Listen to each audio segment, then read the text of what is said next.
interessante que os anos que se seguiram depois dos Salmos, que nós já estudamos, foram anos de vitórias, anos em que Deus o coloca na posição de rei de todo Israel, consolida todo o território, e Davi entra num tempo de prosperidade, de calmaria, de tranquilidade. Mas junto com a prosperidade veio uma doença muito ruim, que não se demonstra fisicamente, mas só emocionalmente e espiritualmente. Veio orgulho no coração de Davi. Davi ficou orgulhoso. Se fosse nordestino, eu ia dizer que Davi ficou metido, né? Porque ele se tornou complacente consigo mesmo. E uma das coisas que a gente vê no orgulho é que o orgulhoso consegue ver todos os defeitos de todo mundo, menos os seus. E Davi ficou assim. E assim, enquanto o seu exército, um dia lá, quando o seu exército está em batalha, ele fica descansando no palácio. E da janela do seu palácio ele vê uma linda mulher se banhando e deseja esta mulher, mesmo sendo ela neta de um conselheiro do reino, filho de um soldado de sua guarda pessoal e esposa de outro soldado de sua guarda pessoal. Davi tinha uma guarda pessoal que tinha um nome famoso naquele tempo, que eram os 30 valentes de Davi. Então não era muita gente, ele conhecia nominalmente todos eles. Ele conhecia o conselheiro, que era o avô dessa moça, conhecia o pai dela, porque ele era um dos líderes desses 30 valentes. Ele conhecia o marido dela, porque era um dos seus 30 soldados da guarda pessoal. E mesmo assim, ele manda os seus serviçais trazerem aquela mulher ao palácio e comete adultério com ela. E quando essa mulher engravida, Davi monta uma farsa, tentando fazer Urias, o seu marido, pensar que o filho poderia ser dele. Mas o soldado não aceita ir para casa, enquanto a sua companhia, o seu batalhão, esses 30 valentes, estavam na guerra. Com isso, Davi manda um general, o comandante do exército, armar uma situação em que Urias, o marido dessa mulher, fosse morto em batalha. E esses fatos eles estão narrados em 2 Samuel, capítulos 11 e 12. Se você quiser conhecer toda a história, depois você vai ler 2 Samuel, capítulos 11 e 12. E o Salmo 51 foi a resposta poética de Davi à confrontação do profeta Natã. O profeta Natã vai e encontra Davi, depois que tudo isso acontece, ele então casa-se com Betsabá, tentando esconder o seu pecado, e quando parecia que estava tudo maravilhoso, que ele tinha dado a volta por cima, que ele tinha dado jeito em todos os problemas, o profeta vai lá e conta uma história para ele, de um pastor de ovelhas que amava muito uma ovelhinha, que não era a ovelhinha de criação para o corte, mas era aquela ovelhinha que era o animal de estimação da família, que dormia na sua cama, e um dia um senhor muito poderoso está com fome, manda matar a ovelhinha de seu serviçal e come no jantar. E aí Davi, como tinha sido pastor de ovelhas, fica enfurecido e diz: olha, esse homem é digno de morte, mas ele vai restituir o que ele fez, pagando 4 vezes mais, e dá toda a sentença. E aí o profeta Natã olha bem nos olhos dele e diz assim: você, Davi, é esse homem que não tem coração. E aí o profeta Natã começa a revelar os pecados de Davi, diz assim: olha, você tem um harém de mulheres, Deus te deu tudo o que você precisava e te daria mais ainda se você pedisse. Por que você foi fazer isso? Tomar a mulher do seu soldado, da tua guarda pessoal?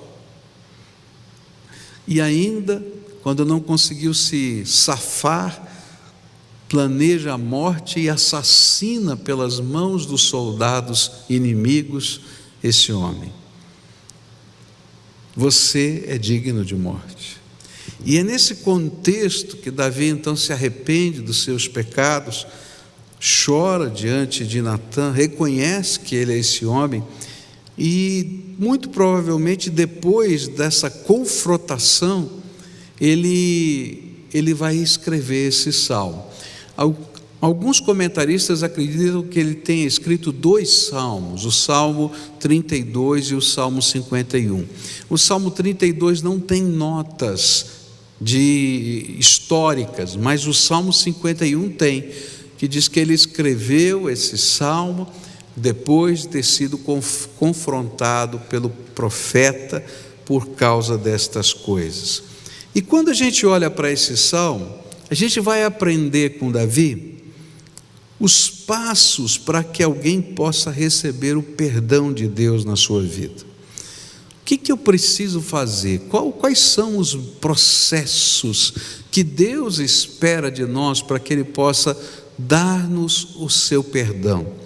É interessante isso porque muitas vezes a gente tem uma ideia errada da maneira de Deus trabalhar com o pecado na nossa vida. Eu já ouvi muita gente dizer assim: não, eu vou fazer isso porque Deus perdoa, não é? Eu outro dia estava conversando com uma pessoa e disse assim: olha, eu confessei o meu pecado antes de pecar. Assim, como assim? Não, eu sabia que eu ia fazer, então eu falei: Senhor, estou te confessando que eu vou fazer isso, viu? E eu fiquei pensando, que tipo de percepção algumas pessoas têm da maneira como Deus nos vê e como Deus nos olha? Será que tem validade esse tipo de coisa? Não é? No passado, na história da igreja, você comprava uma bula papal para perdão antecipado dos pecados, não é? Para garantir que você pudesse se safar de qualquer coisa. Mas não é assim que funciona na palavra de Deus. Como é que Deus olha para essa questão do perdão? Qual é o primeiro passo, então, para que a gente possa ser perdoado? E o primeiro passo é a gente reconhecer quem de fato somos diante de Deus. Ou seja, nós olharmos e entendermos o que Deus está vendo na gente e concordar com Ele que somos aquilo que Ele está vendo em nós. O perdão de Deus não é um mero ato litúrgico, onde eu faço determinadas coisas e recebo o perdão de Deus. Isso fica bem claro pelas palavras usadas por Davi com relação às cerimônias que ele certamente havia participado no tabernáculo. Por exemplo, o Salmo 51, versículo 7, ele vai dizer assim: purifica-me com hisopo e ficarei puro, lava-me e mais branco do que a neve serei. Por que ele coloca essa expressão? Porque dentro da liturgia do Velho Testamento, a pessoa oferecia um sacrifício para perdão dos pecados, e o que o sacerdote fazia, pegava uma planta, que parecia uma esponja, que tinha essa propriedade de puxar o líquido, e ele molhava essa planta no sangue daquele animal e aspergia o sangue, jogava umas gotas de sangue sobre aquela pessoa e dizia: você está limpo. Mas Davi estava dizendo assim: olha, eu já participei de muitas cerimônias como essa, depois do meu pecado, e eu não me sentia limpo. Porque não é uma liturgia que nos perdoa os pecados. No Salmo 51, versículos 16 e 17, ele vai dizer, especialmente no verso 16: não te deleitas em sacrifícios, nem te agradas em holocaustos, senão eu os traria. Ele está dizendo: olha, o perdão que eu preciso não é fruto de uma liturgia. Eu posso chegar para você hoje e dizer assim: olha, você vai orar 500 orações hoje para Deus te perdoar, e você vai continuar saindo daqui culpado. Eu posso dizer para você: olha, caminha de joelhos aqui, dentro de todo esse espaço aqui, até o seu joelho esfolar, e você vai continuar se sentindo um pecador e não vai entender o que é perdão. Por quê? Porque o perdão não é uma troca litúrgica. O perdão começa quando a gente entende a gravidade do que está acontecendo na nossa vida. Quantas vezes até a confrontação de Natã, Davi havia ouvido o sacerdote dizer: seja limpo, mas ele não foi limpo. Quantas vezes ele levou as oferendas costumeiras dos sacrifícios promovidos pelo rei e ele não se sentiu limpo. Mas Davi sabia que as liturgias não são o que trazem o perdão e a restauração de Deus sobre as nossas vidas. Lá dentro da alma, ele já sabia o que de fato faria diferença. E é por isso que ele escreve o verso 17 do Salmo 51. Os sacrifícios que agradam a Deus são um espírito quebrantado, um coração quebrantado e contrito a Deus não desprezarás. Por isso, o primeiro passo para que Deus possa nos perdoar é reconhecer quem de fato somos aos olhos de Deus. Diante dos olhos do Senhor, Davi não era o mais poderoso de Israel, nem aquele que podia fazer o que ele quisesse e como quisesse. E é interessante porque nós temos a tendência de sermos tremendamente complacentes com os nossos pecados e terrivelmente severos com os pecados dos outros. Mas toda vez que somos confrontados pelo Espírito Santo, o que Deus deseja é que a máscara que colocamos caia diante de nós mesmos e dos homens, pois aos olhos de Deus essa máscara nunca existiu. Aos olhos do Senhor, Davi era um pecador que precisava de transformação. E esse é o primeiro passo que surge depois do confronto do profeta com o rei. Ele se vê outra vez como um pecador que necessita de transformação que venha de Deus. É interessante porque muitas vezes a gente se esquece que é só homem e se veste dos nossos cargos e funções. Tem gente que não se vê como gente, só se vê como médico. E às vezes quando o Senhor confronta a vida, ele pensa duas vezes antes de responder à voz de Deus, porque afinal de contas é médico.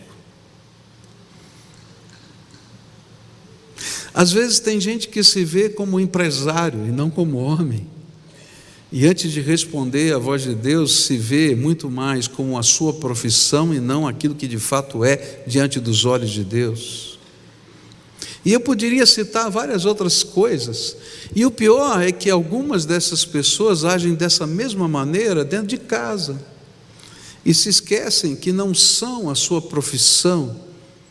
Eles são apenas homem, mulher, que precisa da graça de Deus. Nós precisamos da graça de Deus.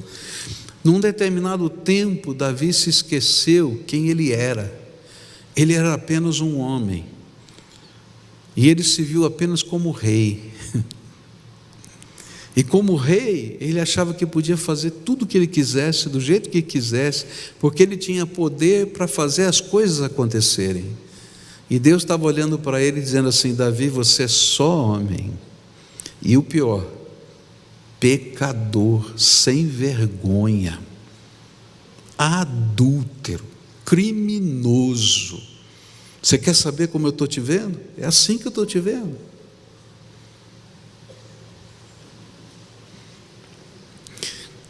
Não tem jeito de Deus trabalhar o perdão na nossa vida se a gente não entender o custo daquilo que a gente está vivendo. E aí então, Davi, depois de confrontado pelo profeta, ele começa a entender.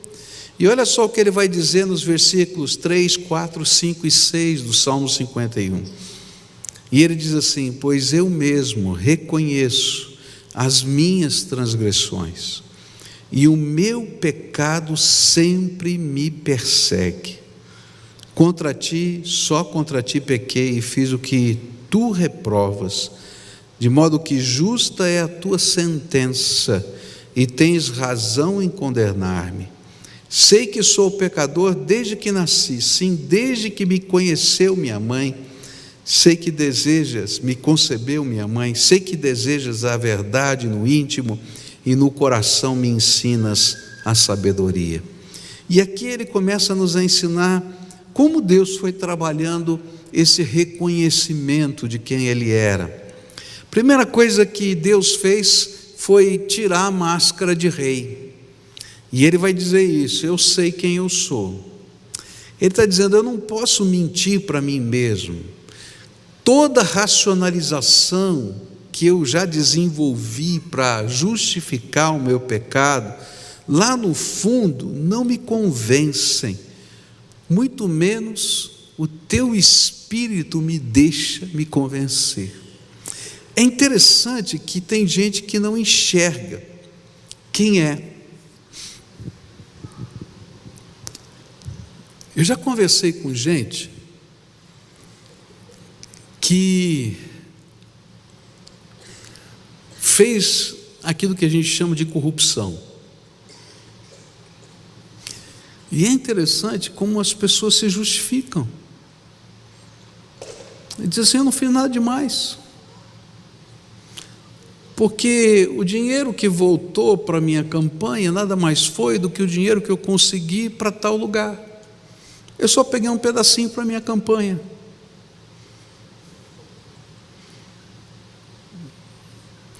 Se eu não tivesse feito o que fiz, aquele dinheiro não estava lá.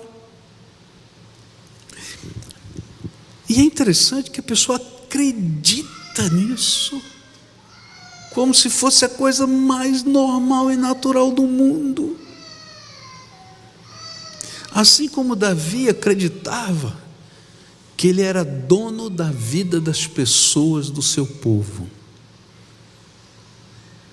porque o pecado cega o nosso entendimento. Mas naquela hora que o Espírito Santo confrontou Davi através do profeta, o que fez Deus em fazer Davi, ajudou a Davi a enxergar quem ele era. E ele agora estava dizendo: Senhor, eu reconheço a minha transgressão. Agora eu estou entendendo que pecado é pecado, que pecado tem gosto de pecado, tem cheiro de pecado, tem jeito de pecado, mesmo que ele esteja travestido de justiça. E ele estava dizendo assim: mesmo que eu tenha agido com toda a minha racionalização e tentado me convencer de que não era tão errado assim, o Senhor não me deixava ficar em paz, porque sempre o pecado volta à mente do pecador, e ele precisa se justificar de novo, até que a sua consciência seja cauterizada, para que ele não pense mais no pecado. E ele continua nessa percepção, e ele vai dizer ainda, não é, que não apenas o pecado o persegue, mas que ele começa a entender que desde que ele nasceu, ele já era pecador. Tem muita gente que não entende o que Davi está colocando aqui. Ele está falando sobre o pecado original. Tem gente que está falando que entende o pecado original errado, acha que o ato sexual é o pecado original, ou conceber através da sexualidade é o pecado original. Mas o pecado original é uma doença que a gente nasce com ela, chamada rebeldia. A gente é rebelde desde pequenininho. Tem um monte de bebê aqui, não é verdade? Tá? Pode ter certeza que não é fácil educar um filho. Até para dizer qual é a hora de dormir, quando ele não quer dormir, vocês têm trabalho. E muitos de vocês que estão com os bebezinhos bem pequenininhos passaram noites em claro, né? Porque ele disse simplesmente: não quero dormir, sou eu que mando nessa casa. Não é assim mesmo? Aconteceu na casa de todo mundo aqui. Por quê? O pecado original é essa sensação de rebeldia. Eu sou dono do meu nariz, eu faço o que eu quero, do jeito que eu quero. Meu netinho é assim, né? Ele é duro na queda. A gente diz assim: você vai ficar bonzinho? Ele diz: não. Mas olha, vai acontecer isso. Não. Isso é rebeldia. Tem dentro da gente. E Davi está dizendo assim: sabe, eu sou assim desde pequenininho, desde o ventre da minha mãe. Porque esse é o pecado que está dentro da gente. A gente nasce com essa natureza rebelde. E ele está dizendo: agora eu sei quem eu sou, rebelde contra Deus, desde pequenininho, rebelde contra toda a autoridade. E aí no verso 4 ele chega à conclusão: contra ti somente pequei, e fiz o que tu reprovas, de modo que justa é a tua sentença, e tens razão em condenar-me. E ele vai dizer assim: olha, Senhor, eu entendo agora que o meu pecado não apenas matou uma pessoa, o meu pecado não apenas criou vergonha para uma família, e o conselheiro de Davi, que era avô dessa moça, vai se tornar inimigo de Davi para o resto da vida, ainda que ele continue na política. Mas quando surge a oportunidade de dar um golpe em Davi e tirá-lo do trono, é o avô de Betsabá que monta toda a estrutura, que dá as ideias e planeja tudo. Por quê? Porque esse homem não é digno de sentar nesse trono, porque ele não tem vergonha na cara, ele não respeitou nem a minha neta. Mas Davi olha para tudo isso e diz assim: sabe de uma coisa? Apesar de eu ser tudo isso, eu pequei contra o Senhor. Eu pequei contra a minha consciência, eu pequei contra os meus semelhantes, trazendo sofrimento e morte, mas eu pequei contra o Senhor e fiz o que o Senhor detesta. É isso que ele está falando. Por isso o Senhor é justo em condenar-me. Tem gente que não entende os efeitos do seu pecado. Pecado tem cheiro de pecado, tem gosto de pecado, tem consequência de pecado. Deus vai perdoar o pecado de Davi, mas as consequências do pecado de Davi vão persegui-lo pelo resto da vida.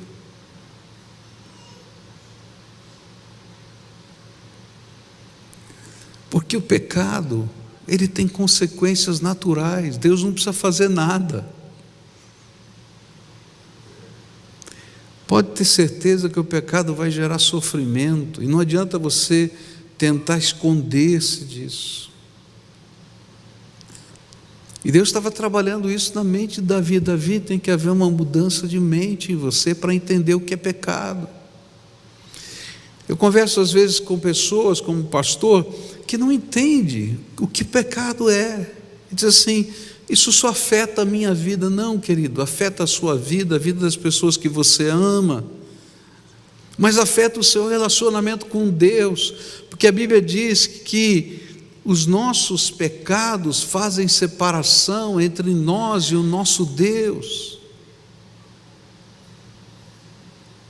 E vai chegar um momento nessa oração em que Davi começa a entender isso. Ele vai dizer assim: não retires de mim o teu espírito, porque ele viu o que aconteceu com Saul, e Deus retirou a unção dele de sobre o rei Saul por causa do pecado. Se eu não for capaz de reconhecer que pecado é pecado, e se eu não tiver coragem de parar de me desculpar e aceitar o projeto de Deus de restauração para a minha vida, não vai haver perdão. E ele vai dizer ainda mais: Senhor, eu entendo que eu sou digno do teu juízo, Por muito menos, mas pela mesma rebeldia, Saul foi julgado pelo Senhor, mas agora quem é digno de juízo sou eu. Por isso o perdão é fruto de uma confissão, capaz de encarar o pecado como pecado, sem complacência, sem tentativas de autopreservação. Por isso ele é fruto da verdade de Deus e da sabedoria do alto, fazendo cair as nossas máscaras. E é isso que ele vai dizer no versículo 6: sei que desejas a verdade no íntimo, e no coração me ensinas a sabedoria. Não adianta mentir para Deus nem para você mesmo. O que Deus quer para que haja perdão, para começar essa caminhada do perdão, é que você possa se ver como Ele está vendo. E se você não é capaz de se ver como Deus está vendo, então não tem como Deus perdoar. Você pode fazer 50.000 liturgias, mas não vai dar certo. Mas quando eu me reconheço como Deus me vê, uma porta se abre para que Deus possa tratar o nosso coração, porque a dureza de coração é quando eu não quero enxergar o que Deus está vendo em mim. A pior coisa que pode acontecer é que quando Deus nos confronta, não temos coragem de reconhecer quem de fato somos diante dEle, que temos feito pessoas ao nosso redor sofrer e que nós mesmos estamos entrando em luta contra Deus. E é por isso que é mais fácil a gente praticar uma liturgia do que trabalhar na linha do perdão. Existe um mecanismo dentro da consciência do homem, é que toda ofensa tem que ter uma resposta, uma punição. Isso faz parte na cabeça da gente, até com a gente mesmo. E é por isso que quando a gente faz bobagem com alguém, a gente provoca o outro para que ele brigue com a gente. Isso acontece muito no relacionamento entre marido e mulher. Porque se o outro brigar, gritar, xingar, espernear, eu já paguei o meu pecado. E eu acho que está tudo bem. E eu fico às vezes lutando contra a verdadeira transformação na minha vida.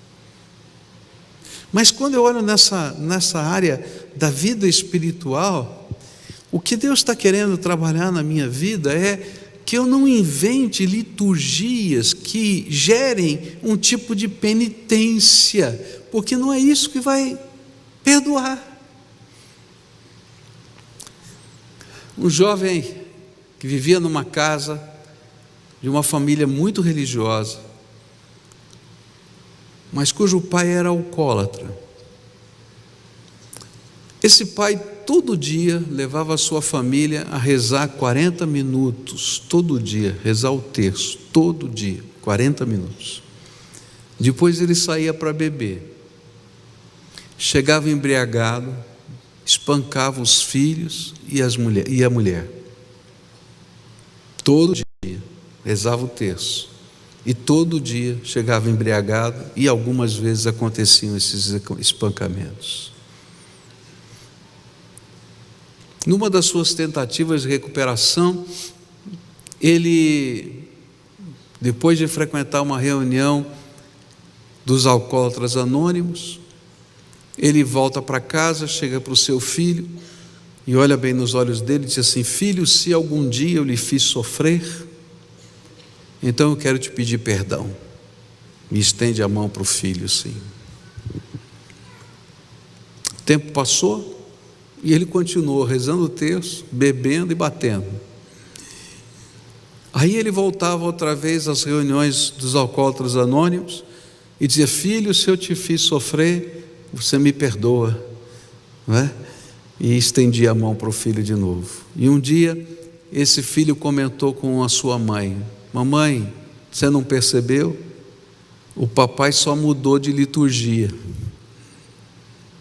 Ele está trocando o terço por estender a mão e pedir perdão. Você consegue entender o que eu estou falando?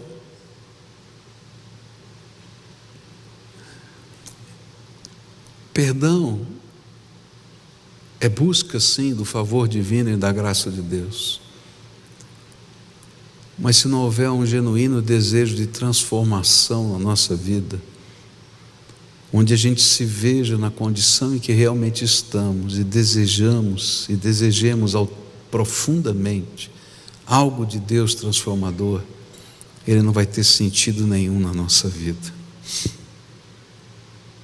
Por isso, Davi vai dizer nos versículos 16 e 17: não te deleitas em sacrifícios, nem te agradas em holocaustos, senão eu os traria.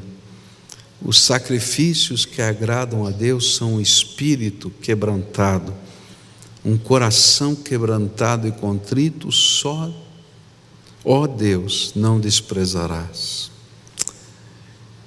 A Bíblia chama isso de arrependimento. Sabe o que é o arrependimento?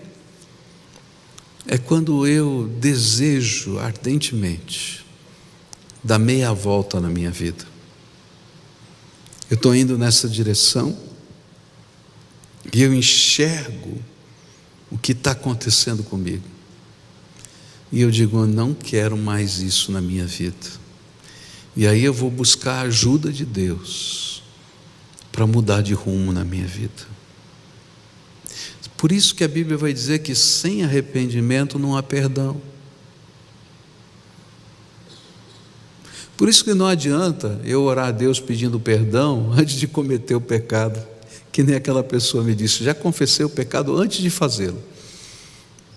Porque não há arrependimento, não há desejo de mudança.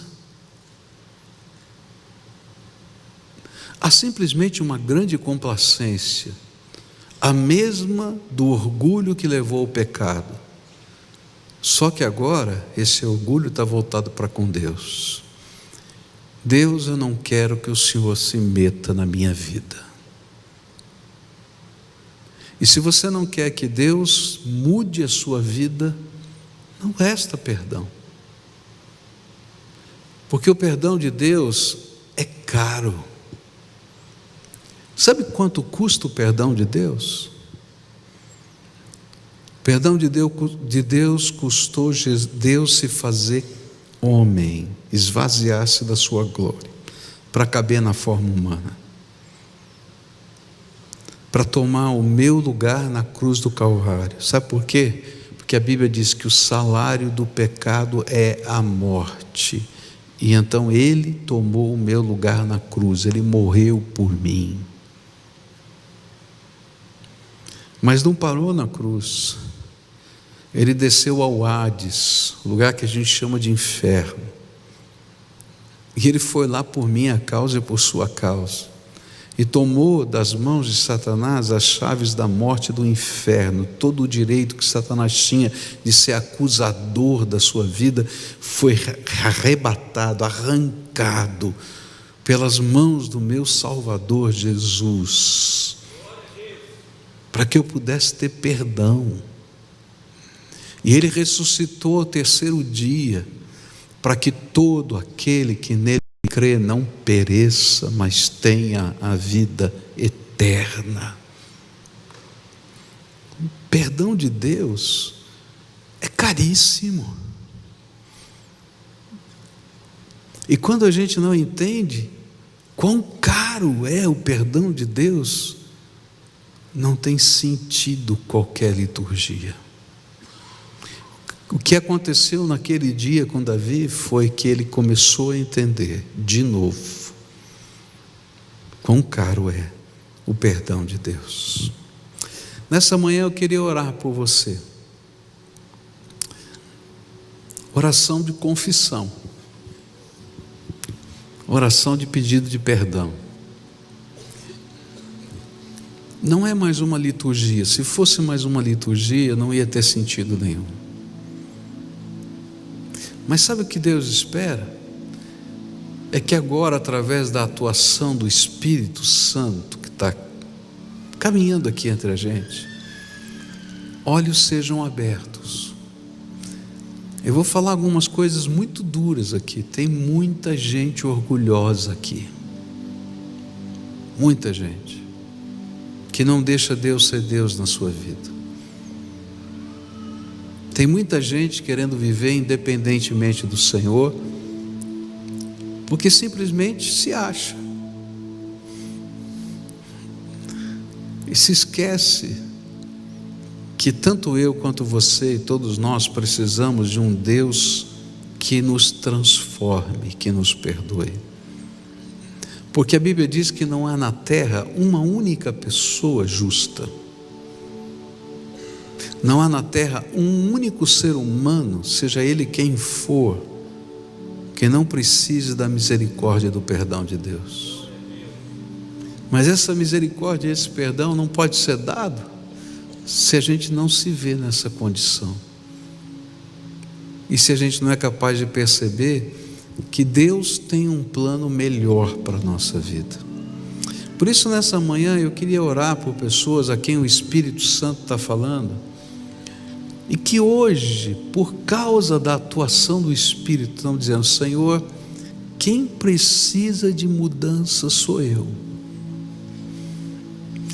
Quem precisa de intervenção do alto sou eu. O pecador sou eu. É fácil a gente ver os pecadores, não é? Você pode colecionar, se eu perguntar, me diz o nome de 10 pecadores, você vai dizer 10 pessoas que você conhece que estão fazendo alguma coisa errada.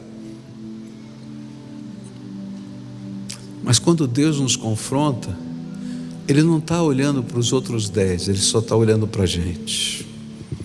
E Ele está dizendo: quero acertar a tua vida. Você deixa eu acertar a tua vida?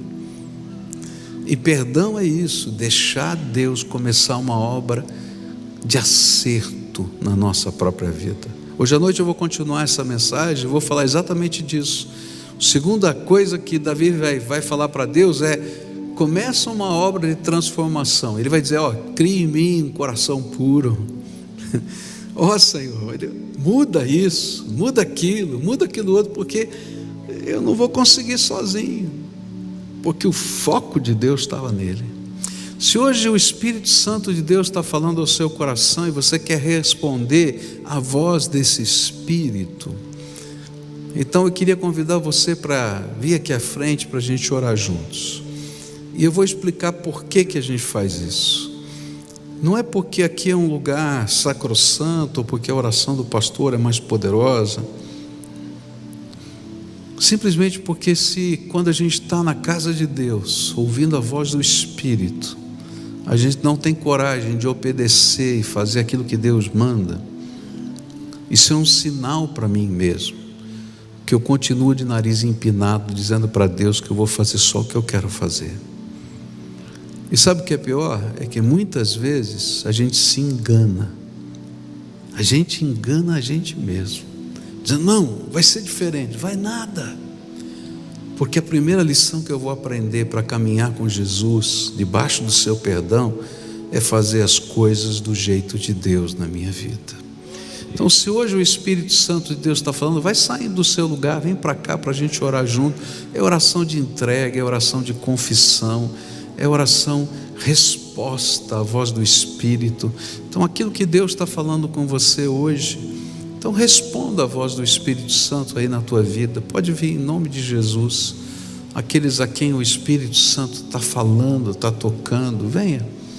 É a nossa resposta, é o nosso clamor, é a nossa busca, é a nossa alma perante o Salvador, dizendo: Senhor, eu sei quão caro é o teu perdão, e eu quero transformação na minha vida.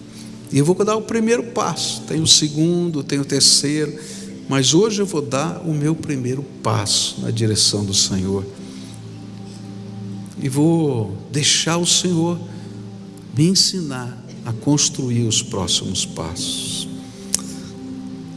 Nós vamos orar juntos aqui. Deus está falando, algumas pessoas estão chegando, logo em seguida a gente vai orar. Isso, vamos orar juntos aqui. A primeira oração eu não posso fazer, eu vou fazer a segunda, mas a primeira é sua. O que é que o Espírito Santo falou com você? E Ele está esperando uma resposta só tua. Em que áreas da tua vida Ele tocou? De que maneira Ele revelou coisas para você que eu não sei? Ele que falou com você. Então responda, fala: Senhor, eu ouvi a tua voz, eu tenho lutado contigo nisso, naquilo outro, mas hoje eu me rendo. Fala aí com as tuas palavras. Confessa o teu pecado. Não sei qual é o pecado, mas confessa. Senhor, talvez seja a essência de todo pecado, né? A rebeldia que está dentro de você, que se manifesta de tantas maneiras diferentes. E depois de fazer isso, você invoca, convoca, chama Jesus, aquele que morreu na cruz do Calvário, para com o sangue que Ele verteu lá na cruz, porque perdão custa caro, vim lavar o teu coração e perdoar o teu pecado. Não é um pastor que vai dizer para você: você está limpo. Vai ser o Espírito do Deus vivo que vai habitar o teu coração e vai dizer: o sangue de Jesus, o Filho do Deus vivo, te purifica de todo o pecado. E Ele é que fala. Pede: Jesus, vem, me ensina a viver uma nova vida. Pai querido, em nome de Jesus, que eu quero orar por essas pessoas que estão aqui. Tua palavra é tão clara, mas ao mesmo tempo tão profunda. E cada um aqui está em resposta à voz do Senhor na sua alma. E eles oraram orações que eu não sei orar, que são as deles, pessoais, de coisas mais profundas da sua alma. O que eu quero te pedir agora, Pai, é uma bênção. Que agora, Senhor, o Senhor abra as janelas dos céus e que toda acusação de Satanás contra essas vidas seja banida por causa do sangue de Jesus vertido na cruz do Calvário. Eu quero te pedir que nessa hora o Senhor derrame o teu Espírito Santo, ajudador, para que através do poder do teu Espírito o Senhor comece a criar um coração puro, uma alma que é capaz de sonhar os sonhos de Deus, que o Senhor comece a restaurar e a transformar. Ó Pai, eu não sei por onde passa essa restauração, mas eu quero te pedir que toda a vida, por completo, seja tocada pela tua graça. Visita, Senhor, esses teus filhos. Visita, Senhor, esses teus filhos. Em nome de Jesus eu te peço. Amém e amém, amém. Agora todo o povo de Deus em pé, nós vamos terminar esse culto assim, exatamente assim como a gente está na presença de Deus, tá bom? Para você que veio aqui hoje, eu quero dar alguns desafios bem próximos. Primeiro, marca um encontro com Jesus todo dia. A gente não precisa estar num templo para ter um encontro com Jesus. Marca um encontro, marca uma hora, marca um lugar, tá? E diz: Senhor, esse é o meu encontro contigo. Pode ser na sua casa, num carro, qualquer lugar, mas é teu encontro com Jesus. E busca Jesus na intimidade do teu coração, não como uma liturgia, mas como alguém que vai te ensinar a viver do jeito que Ele quer que você viva, tá? Segunda coisa, olha, se você esquecer o resto, não esquece a primeira, porque quem faz a obra de transformação é Jesus. Não é uma igreja, não é um pastor, não é uma liturgia, não é uma oração decorada, é a presença do Senhor Jesus na nossa vida. Então, se você esquecer o resto, tá? Lembra disso, marca um encontro com Jesus. Jesus é o nosso Salvador, Ele é o nosso transformador, Ele é o nosso restaurador. Não tem coisa mais poderosa do que a pessoa do Senhor Jesus na nossa vida, tá bom? Segunda coisa, Jesus quer falar com você. Então, começa a ler a palavra de Deus. Você vai dizer: não, mas eu leio. Não, pede para Ele falar com você. Sugiro que você comece a ler o Novo Testamento. Eu sempre digo isso, porque o Novo Testamento são as profecias que já se cumpriram, o Velho são as profecias que vão se cumprir, é mais fácil. Mas pede para Ele, com o Espírito Santo, aplicar a palavra dele à tua história de vida. Você vai ver que coisa tremenda. Você vai começar a ler trechos da Bíblia que tem a ver com a tua vida, porque o Espírito Santo fala com a gente. E o Espírito Santo vai te ensinar coisas que você vai dizer, não entendi. Aí você vai sair para trabalhar, você vai para casa, vai acontecer uma coisa, e aquele texto vai voltar na tua cabeça. E quando ele voltar na tua cabeça, você vai dizer, agora eu entendi, o Senhor estava me preparando para essa hora. Jesus é vivo, é pessoal, e vai fazer uma obra transformadora na tua vida. Se nas batalhas que você está vivendo existem laços, coisas que você está amarrado, você está entendendo? Sim, aquilo está sempre se repetindo na tua vida. Então você precisa ter alguém do teu lado, um coaching, alguém que vai te acompanhar no processo, tá? Por quê? Porque é muito fácil a gente que está sozinho abrir mão. Você já deve ter feito isso várias vezes, mas quando a gente tem que prestar contas para alguém de carne e osso, fica mais fácil. A isso a gente chama de discipulado, pessoas que vão acompanhar você como mestre e discípulo, tá? Então eu queria desafiar, se você está vivendo uma batalha que é constante na tua vida, cíclica na tua vida, a igreja tem uma série de pessoas que já viveram isso e que são discipuladores, que vão ajudar você nesse processo. Eu peço a Deus que dentro de algum tempo você seja um discipulador, entendeu? Que vai dizer, pode deixar que eu vou ajudar alguém, eu já sei, eu já passei por isso, tá? Quem vai ajudar você é gente como você, de carne e osso, tá? Com problemas, simplesmente tem um pouquinho mais de experiência nessa área do que você tem hoje. Se você quiser, tá? Então quando terminar esse culto, ali tem um pessoal de vermelho ali, tá? Procura essa gente e diz, olha, estou precisando de alguém que me acompanhe, tá? Se a tua decisão tem a ver com fazer parte dessa igreja de verdade, parar de só ficar, passeando, pode procurá-los também. Se você não tem uma Bíblia que você entenda, eu quero dar de presente para você. Ninguém vai vender nada. Fala assim, eu não entendo. Sabe por que não entende? Porque muito provavelmente a tua tradução da Bíblia é uma tradução muito difícil, de 350 anos atrás. Vou te dar uma na linguagem atual, você vai entender, tá? Porque a Bíblia é fácil de entender. Agora, se eu pego uma linguagem que o português é difícil, vai ser difícil de entender, tá? Então vou te dar de presente, você vai levar para casa para o teu encontro com Jesus, que você lembra, se você esquecer o resto, qual é o mais importante? O teu encontro com Jesus. Marca um encontro com Ele, tá bom?